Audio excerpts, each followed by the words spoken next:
Hi guys, Mani here. I hope everyone's having a good day. So welcome to another video. I'm gonna show you the difference prices when you buy in grocery stores and in public market. So come join with me and I hope you enjoy this video.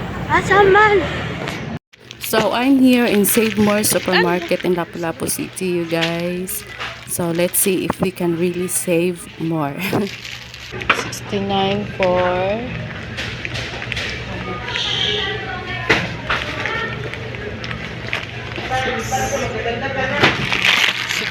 69. I want to try this magur for 12 pesos. Kani 102 per 12 pieces. Ay, 105 o SM bonus 105 per 12 pieces. Ah, sudlanan raman ni muhana. 105 per 12 pieces. Ari ta sa 105. Ari ta sa barato.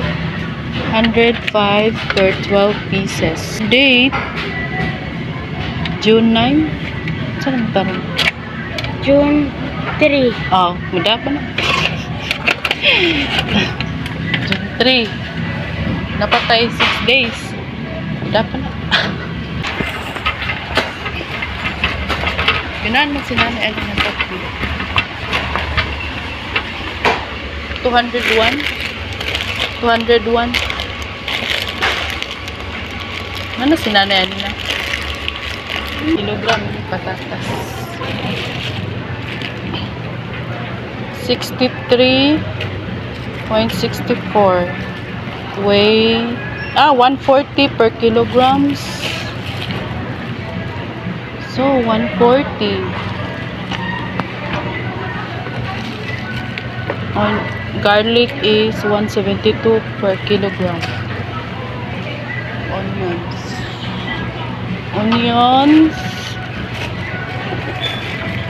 the red onions 268 per kilogram, and the white onion is 325 per kilogram. Okay, good. And now guys, I'm here in public market. Let's see how much their white potatoes here.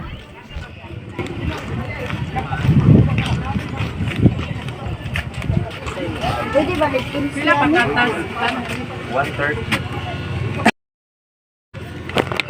Kani? 100 kilo? Bunga lang po.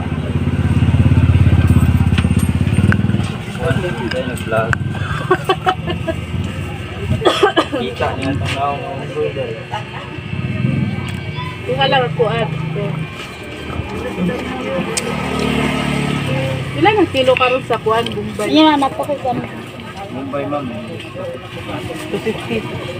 Kaya dito sa mo kuan. 480. Sana siya kubangon. Like 5 gram.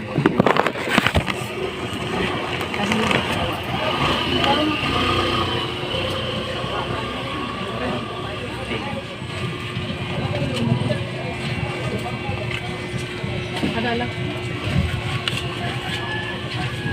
Ada lang po. Our pork meat now, guys, when there is fat already, so I gonna put the others. Bell pepper.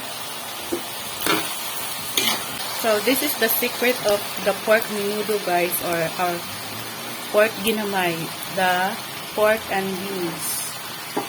The secret ingredients to get a very savory sticky sauce. Yeah, this is the favorite, the secret of our pork ginamay. So I have put here ketchup, banana ketchup, and then I will put some salt and pepper to taste. So this is almost ready na, guys. Our pork ginamay, we call it pork ginamay pesos. So I had a good deal, so that's why, guys, always look for an option. It's okay, and it's okay also if you try to negotiate or ask for discount. So that's the reason why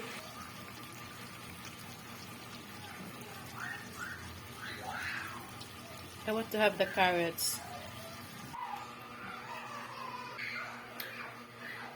I hope you enjoyed this video, and if you do, don't forget to give me a thumbs up, share, comment, and subscribe if you have not subscribed yet.